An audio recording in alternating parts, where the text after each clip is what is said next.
del héroe. Otro objeto de búsqueda ansiosa y ardiente para las multitudes es la gloria militar. Muchos buscan una reputación de burbuja como el principal fin de la vida, indiferentes a las escenas de miseria y dolor con las que tan estrechamente se asocia. Pocas ilusiones, sin embargo, se disipan más rápido que esta. El joven que, deslumbrado por un brillante uniforme, seducido por las alegrías y la disipación de los banquetes, o impulsado por el amor a la aventura, abandona su país natal en busca de gloria, pronto encuentra sus visiones dispersas por las severas realidades del campamento y las dificultades de una vida militar. En el diario de un soldado en el 72º Regimiento, publicado al final de las guerras napoleónicas, ocurre un ejemplo de esto. El autor de la misma había sido inducido, con la esperanza de una vida de placer, a enlistarse en el ejército y abandonar su hogar, para gran pena de sus padres. Pocos años después, cuando servía en la península, estaba contento de poder comer las galletas que usaba para alimentar a los sabuesos del comandante en jefe. En un momento en que las provisiones eran escasas dijo: "Me las comí con lágrimas, y pensé en el hijo pródigo". Llenos de confianza en sí mismos, los jóvenes soldados que asistieron a Napoleón en su expedición a Moscú, gritaron cuando salieron de París: "Volveremos en 6 meses". Soñaron con conquistar, pero solo fue un espejismo.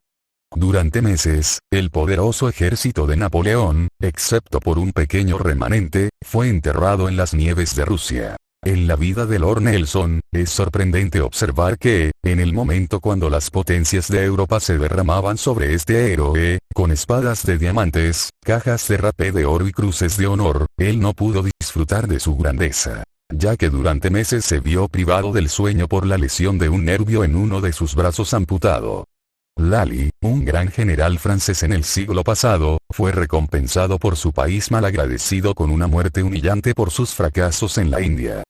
Suvarov, el valiente general ruso, después de haber servido a su emperatriz y a su país con gran distinción, fue tratado en sus últimos años con un abandono mortificante. Pero, uno de los casos más notables del espejismo de la gloria militar y su incapacidad para conferir felicidad a su dueño, incluso cuando se posee totalmente, se encuentra en la vida de Lord Clive, el héroe conquistador de la India, y fundador del Imperio Británico en esta. Robert Clive, mejor conocido como Lord Clive, nació en Yorkshire, en el año 1729, de padres que no se distinguían por su opulencia o rango. Al principio de la vida, mostró fuertes indicios de esas cualidades notables que se desarrollaron en años posteriores. Se dice que la gente de Market Drayton, Inglaterra, recordó las historias que sus padres les contaron del futuro conquistador de la India, aterrorizando a la aldea al subir al pináculo del campanario de la iglesia y posarse en una gárgola cerca de la cumbre.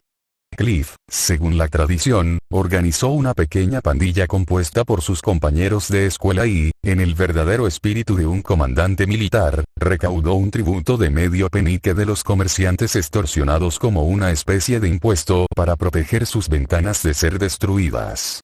También está relatado por el biógrafo de Clive, que en una ocasión cuando se rompió una presa que los muchachos habían hecho al otro lado de la calle, con el fin de inundar la tienda de un comerciante rebelde que probablemente se negó a pagar el tributo que acabamos de mencionar, Clive, sin vacilar, lanzó su cuerpo a través de la abertura en la pieza, y así permaneció hasta que se reparó la brecha. En un periodo temprano de su vida, Clive se desempeñó como empleado mercantil en la India, habiendo obtenido un trabajo en el servicio de la Compañía de las Indias Orientales. Las posesiones de esa organización eran entonces pequeñas y limitadas, y sus tropas apenas eran lo suficientemente numerosas como para resistir un ataque. Madrás fue el punto donde el héroe juvenil afirmó los primeros pasos hacia la grandeza militar.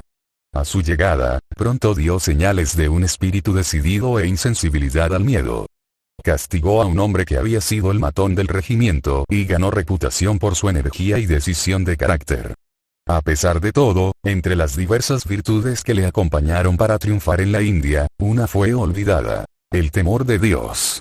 Abatido por una decepción trivial, intentó suicidarse en 2 ocasiones. 2 veces se llevó la pistola a la cabeza, pero en ambas el gatillo falló. Poco después entró un amigo, y Clive le pidió que disparara con la misma pistola por la ventana. Lo hizo, y el arma disparó con normalidad. El futuro héroe quedó lleno, no con gratitud por la misericordia tolerante de Dios, sino con una euforia egoísta. Y exclamó: ahora comprendo, que he nacido para cosas grandes. Poco después, renunció a su puesto como empleado y obtuvo una insignia en un regimiento de élite. Sería imposible, aunque quisiera, presentar en este libro un bosquejo de su maravillosa carrera. Solo era un muchacho, pero logró levantar el asedio de una ciudad importante, con un puñado de hombres. Toda su fuerza consistía en 200 ingleses y 300 soldados nativos. De los 8 oficiales que lo acompañaron, solo 2 tenían experiencia. El clima era tormentoso, pero Cliff avanzó, a través de la lluvia, los relámpagos y truenos, hasta las puertas de la ciudad. La parte sitiadora, alarmada, se retiró a su llegada. Después, no obstante, volvieron al ataque con 7.000 hombres y, con elefantes cuyas cabezas acorazadas con placas de hierro, intentaron derribar las puertas de la fortaleza, pero fue en vano. Luego trataron de matar de hambre a Cliff y su tropa. Y fue entonces cuando los soldados hindúes bajo su mando pronunciaron un discurso memorable. Danos, dijeron, ya que las provisiones se acabaron, danos el agua en la que se hierve el arroz. Es suficiente para nuestro sustento. Y que los ingleses tomen el grano. Y así fue, y la ciudad resistió el asedio victoriosa. Tal fue el comienzo de la carrera militar de nuestro héroe, y el resto correspondió con ella. Puso los cimientos del Imperio Británico en la India y mostró, aunque no enseñado en el arte de la guerra, un genio igual al de los comandantes más experimentados. Consiguió un triunfo tras otro. Su historia es una lista de éxitos. Sin embargo, ningún escrúpulo de conciencia lograba detenerlo, cuando la conveniencia demandaba su corrupción. Dice el señor Macaulay, que tan pronto como se encontró luchando contra un indio conspirador, se convirtió en uno. Y descendió a la falsedad, a la amabilidad hipócrita, y a la falsificación de documentos y firmas. Él había apuntado a la grandeza mundana, y logró su objetivo. La riqueza le llegó hasta desbordar. Un príncipe hindú le dio una pensión de 30.000 libras al año, y en otra ocasión le obsequió 300.000 libras esterlinas. De hecho, no había límite para sus adquisiciones, sino su propia moderación. Si hubieras visto mi tesoro, dijo él, en una ocasión, los montones de oro, plata y diamantes, en medio de los cuales caminé, habrías pensado que soy modesto al tomar la suma anterior. También obtuvo los más altos honores.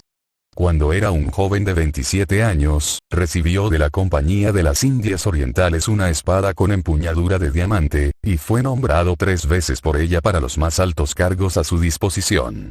Su rey lo elevó a la nobleza. Y el gran conde de Chatham lo elogió en el Senado británico como un genio distinguido y un maestro del arte de la guerra.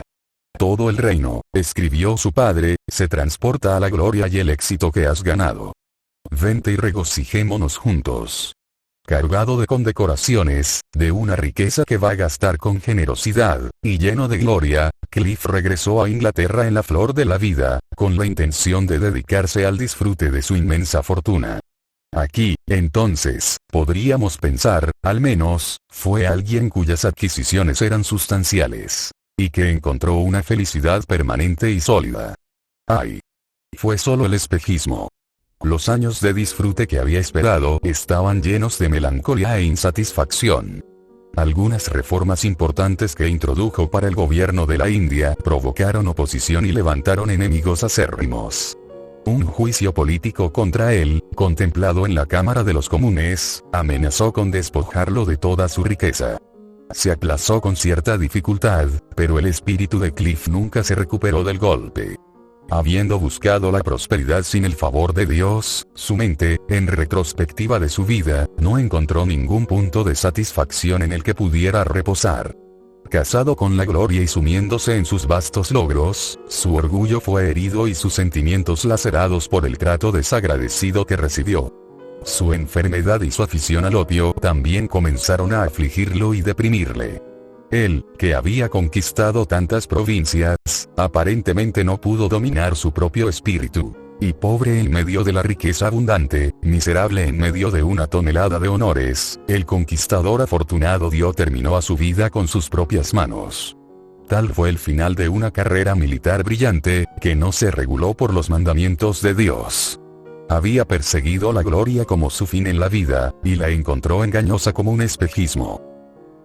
Así dijo Jehová: no se alabe el sabio en su sabiduría, ni en su valentía se alabe el valiente, ni el rico se alabe en sus riquezas. Mas alábese en esto el que se hubiere de alabar, en entenderme y conocerme, que yo soy Jehová, que hago misericordia, juicio y justicia en la tierra. Porque estas cosas quiero, dice Jehová. Jeremías 9. Versos 23 y 24. No olvides suscribirte, y dejarnos tus comentarios. En la descripción aparecen los enlaces de nuestras redes sociales. Bendiciones y hasta el próximo video.